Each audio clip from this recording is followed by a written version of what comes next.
સુરત જિલ્લાનો પલસાણા તાલુકો પણ વરસાદમાં પ્રભાવિત થયો છે। 2 દિવસમાં 9 ઇંચથી વધુ વરસાદ ખાબકતા પલસાણાનું બલેશ્વર ગામ બેટમાં ફેરવાયું હતું। બલેશ્વર ગામે 32 ગંગા ખાડીમાં પૂર આવતા ગામ બેટમાં ફેરવાયું હતું। ખાડી પૂરના 40 ઘરના રહીશો મુશ્કેલીમાં મુકાયા હતા તેમજ ગામ બેટમાં ફેરવાયું હોય તેવા દ્રશ્યો સર્જાયા હતા। છેલ્લા 2 દિવસથી સાર્વત્રિક મેઘમહેર થઈ રહી છે ત્યારે બારડોલીને મહુવા બાદ હવે પલસાણા તાલુકો પ્રભાવિત થયો છે। બલેશ્વર ગામેથી પસાર થતી અને હાઈવેની જોડતી 32 ગંગા ખાડીમાં પૂરની સ્થિતિ સર્જાઈ હતી। ગાડી તેમજ ગામ ફરતે જળબંબાકારની સ્થિતિ સર્જાતા રહીશોના જીવ પડીકે બંધાયા હતા। બલેશ્વર ખાડીમાં પૂરની સ્થિતિ સર્જાતા ગાડી નજીક આવેલા 40 જેટલા ઘરના લોકો મુશ્કેલીમાં મુકાયા છે।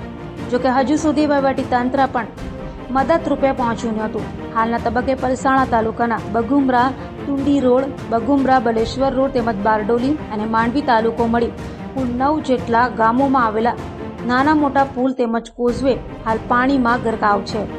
હાલ બલેશ્વર 32 ગંગા ખાડી પાણી ફરી વળતા રોજિંદા કામ માટે કડોદરા સુરત જવા માટે 10 થી 15 કિમીનો ફેરાવો કરવાની નોબત આવી છે।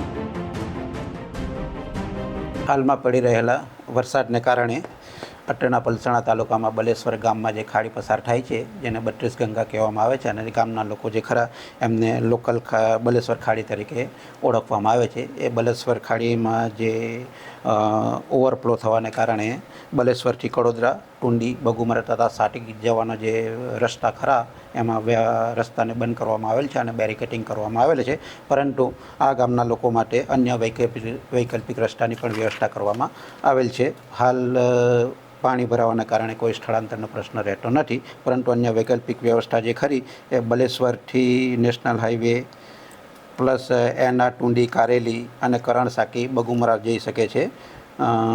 એના ટુંડી, કારેલી મોટા એ પણ રસ્તાની વૈકલ્પિક વ્યવસ્થા કરવામાં આવેલ છે, જેમાં અંદાજિત 2 થી 3 કિલોમીટરનો ઘેરાવો છે અને ડિફરન્સ છે, એટલે એમાં કંઈ સ્થળાંતર વૈકલ્પિક બગુમરા બલેશ્વર જવા માટે બીજો કોઈ પ્રશ્ન નથી। Thank you.